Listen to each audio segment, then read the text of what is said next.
first encounter were dive bombers. The first bomb that hit blew a 10-foot by 10-foot hole in the flight deck. On June 4th, 1942, Japanese intelligence officers went pale. Their meticulously planned ambush at Midway was flawless, built on one undeniable fact: the American carrier USS Yorktown was at the bottom of the Coral Sea. But as their scout planes relayed impossible reports, that fact unraveled. The ghost of a ship they had personally confirmed as eliminated was back, launching planes and ready for a fight. The story of how the USS Yorktown returned to Midway in just 72 hours isn't just a tale of repair, it's the story of a secret that turned the tide of the entire war. The Phantom on the horizon. The air aboard the Japanese flagship Akagi was thick with confidence. Admiral Nagumo Chuchi and his staff had wargamed every possible scenario for Operation MI, the plan to seize Midway Atoll and destroy the U.S. Pacific Fleet once and for all. Their intelligence was flawless. 4 of Japan's finest carriers, the very same ones that had struck Pearl Harbor, were facing just 2 American counterparts, the Enterprise and the Hornet. The third, the USS Yorktown, was a confirmed loss, gravely wounded at the Battle of the Coral Sea less than a month earlier. She was out of the picture. The math was simple and the outcome was certain. But then the reports started trickling in. At first, they were dismissed as pilot error. A scout plane reported American carrier-based torpedo planes. Then another, and another. To put it mildly, the numbers didn't add up. There were too many aircraft. Far more than 2 carriers could possibly launch. On the bridge of the carrier Hiryu, Admiral Yamaguchi Taman, one of Japan's most aggressive commanders, did the frantic arithmetic. His face, observers noted, turned ashen. He realized the impossible truth. The Americans had 3 carriers at Midway. You see, for the Japanese, this wasn't just a tactical problem, it was a psychological earthquake. Their entire strategy, their confidence, their vision of victory, it all rested on the foundation that the Yorktown was gone. When lookouts finally identified her distinctive silhouette, a wave of disbelief washed over the fleet. This was the same ship their pilots had left burning and dead in the water. The same ship naval intelligence had officially removed from their order of battle. Its presence was a violation of logic. What many overlooked is that this wasn't just about an extra 75 or so planes. The appearance of the Yorktown meant that American intelligence knew their plan. It meant the ambush had been reversed. It meant that every assumption the Japanese High Command had made about American industrial capability, about their fighting spirit, about their very character, was catastrophically wrong. In the Imperial Navy's view, repairing the kind of damage Yorktown had sustained would take 90 days minimum. It was a matter of honor and meticulous craftsmanship. The idea that it could be done in 3 days was not just improbable. It was insulting to their entire world view. But as American dive bombers began to plummet from the sky, there was no time to ponder philosophy. The ghost was real, and it was here for revenge. The Japanese fleet, once a perfectly tuned instrument of war, was thrown into chaos. But this chaos was born weeks earlier, from a miracle no one believed was possible. The 72-hour miracle. On May 8, 1942, the USS Yorktown was, for all intents and purposes, finished. A 550-pound Japanese bomb had torn through her flight deck, exploding 5 levels down.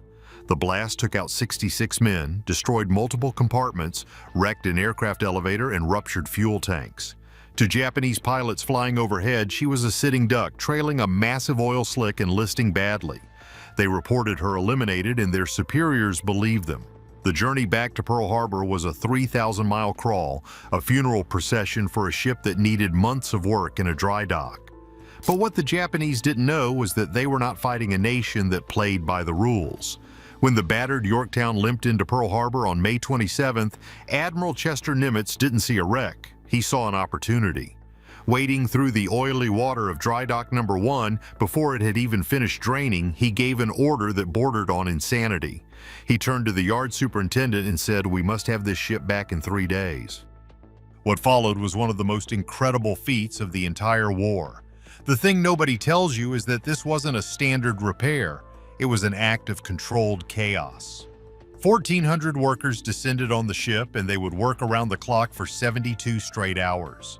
Formal procedures were thrown out the window. The goal wasn't perfection, it was function. They didn't fix the ship, they patched it. A massive hole in the flight deck was covered with a giant steel plate. Damaged structural beams weren't replaced. They were shored up with wooden timbers from local construction sites. Ruptured fuel tanks were sealed with quick hardening cement designed for runways. The ship was a mess of improvisation. Electricians ran 35 miles of new cable over decks and through hatches, not through proper conduits.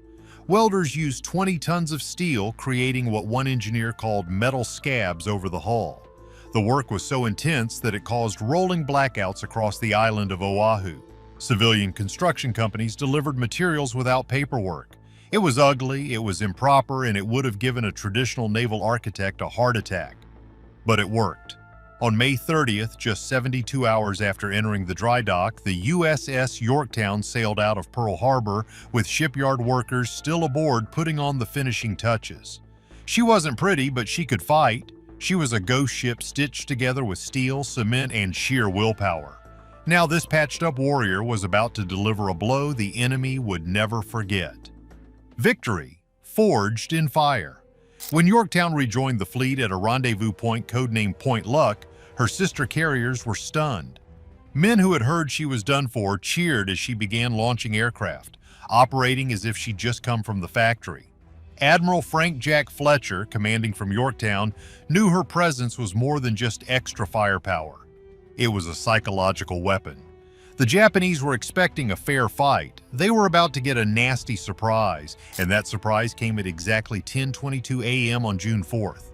After a series of uncoordinated and costly torpedo attacks from the other carriers had pulled the Japanese fighter patrol down to sea level, the skies above the Japanese fleet were left wide open. By a stroke of luck, dive bombers from Yorktown and Enterprise arrived at the exact same moment. For the Japanese sailors below, it was a vision from hell. Their decks were cluttered with fueled and armed planes ready for a second strike. They were completely vulnerable.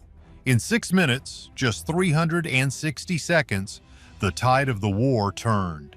Bombs from Yorktown's squadron slammed into the carrier Soryu, turning her into a blazing wreck.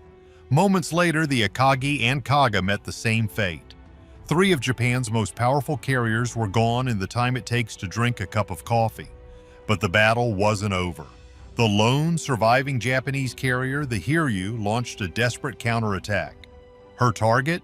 The closest American carrier, the Yorktown. The ghost ship that had haunted their planning now absorbed their fury. For a second time in a month, Japanese bombs tore into her. She went dead in the water, fires raging. But even in her agony, Yorktown performed one last service. By drawing the Japanese attack, she protected the Enterprise and Hornet, leaving them free to find and finish off the Hiryu later that afternoon. Even as her crew fought to save her, a second attack by torpedo bombers sealed her fate. But she had done her job. The patched-up warrior, the ship that shouldn't have been there, had traded her life for 3 enemy carriers, and in doing so had broken the back of the Japanese Navy. The impossible repair had led to an impossible victory, but the real impact went far beyond the numbers of ships sunk and planes lost. The legacy of the impossible. The USS Yorktown finally slipped beneath the waves on June 7th. But what she represented would haunt the Japanese for the rest of the war. They were an empire built on tradition, spirit, and perfection. They had just been defeated by an idea they couldn't comprehend. American ingenuity, a messy, improvised, good enough to get the job done philosophy that could move mountains. Any nation that required 3 months for a repair could never defeat a nation that could do it in 3 days. It was simple, brutal math. The victory at Midway wasn't just won by pilots. It was won by the 1,400 anonymous welders, electricians, and shipfitters who did the impossible in a Pearl Harbor dry dock. They proved that America's greatest weapon wasn't a ship or a plane, but the will of its people and its industrial might unleashed. The story of the Yorktown became a legend within the U.S. Navy, a new standard for damage control, speed over perfection, function over form. The Japanese commanders never saw it coming. They were fighting a war of strategy and honor, while the Americans were fighting a war of production and problem solving. When they saw the Yorktown appear on the horizon, they saw more than a ship. They saw a terrifying glimpse of the future, a future where industrial democracy could outproduce, outthink, and out-hustle any rigid top-down military machine. The ghost of Midway wasn't supernatural, it was something far more powerful. It was the American spirit, made of steel. Wild theories and unseen consequences. The conventional narrative of Midway often focuses on the tactical brilliance and the sheer luck that converged for the Americans. But what if we delve deeper into the psychological warfare waged by the mere existence of the ghost ship? For the Japanese, deeply steeped in a culture of meticulous planning and unwavering adherence to doctrine, the Yorktown's reappearance wasn't just a strategic setback, it was an existential affront. Could its presence have sown seeds of doubt and paranoia deep within the Imperial High Command that festered long after Midway? Imagine the internal debates, the whispers of incompetence, the accusations of faulty intelligence that must have erupted behind closed doors. For years, the Japanese had believed in their inherent superiority, their warrior spirit.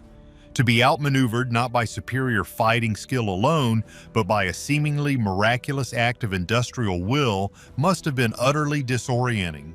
Was it possible that some within the Japanese intelligence apparatus, faced with the undeniable evidence of the Yorktown, secretly began to question the entire foundation of their information gathering, leading to even more costly miscalculations in subsequent campaigns? The legend of the Yorktown perhaps became a self-fulfilling prophecy of Japanese decline, eroding confidence from within. And what if the legend of the Yorktown, that ghost made of steel, was deliberately cultivated by American intelligence in the aftermath?